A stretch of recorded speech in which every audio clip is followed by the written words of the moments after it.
Okay, let's simplify some radicals. And before we do, we actually need to remind you what a radical actually means.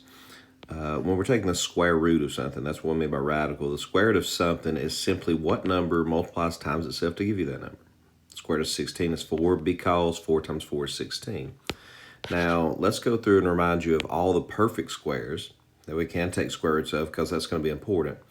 1 we won't need. 2 times 2 is 4. 3 times 3 is 9.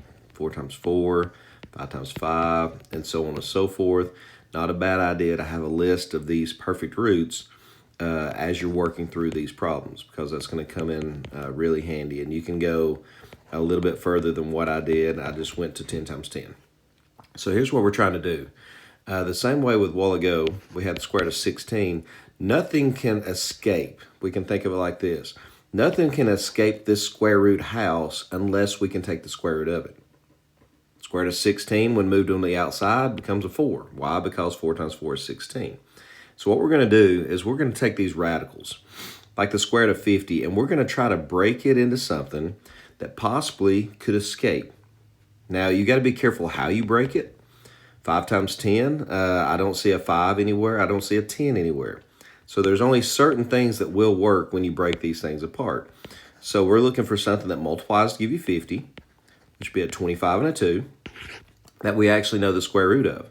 And then simply when we split it and we remove it, it becomes whatever the square root is. Square root of 25, when moved to the outside, becomes a 5.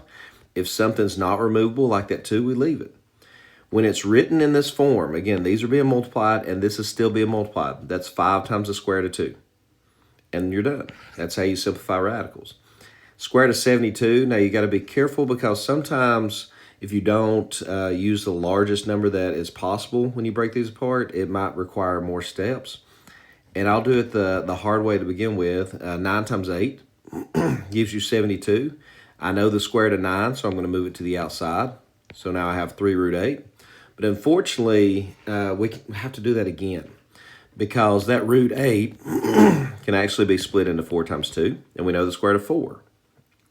Now, I do want to remind you that when we write 3 root 8, that means 3 times the square root of 8. So everything's being multiplied here. So when I move this 4 to the outside, I now have 3 times 2. The square root of 4 is 2, and this other 2 stays put. So my final answer is 6 root 2. Now, had you started the problem like this, which it's a little bit tougher to know that 36 times 2 also gives you 72. But then we could have simply marked out the 36. Square root of 36 is 6, so therefore we'd have got the exact same answer. Number 3 here. Again, reminder that 3 has been multiplied by the square root of 200 here. So we're going to do it just like we ended that problem. We're going to split 200 into 100 times 2. And again, notice in my list, 100's there. That's the reason I can use it. I know the square root of 100 is 10, so I mark it out. I move it to the outside, and it becomes 10.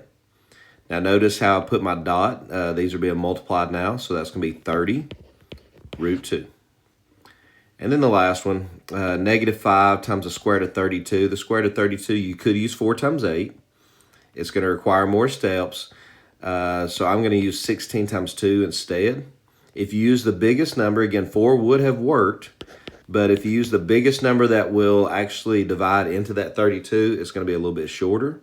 So therefore we mark out 16. The square root of 16 is 4. So we can now bring it on the outside. Negative 5 times 4 is negative 20.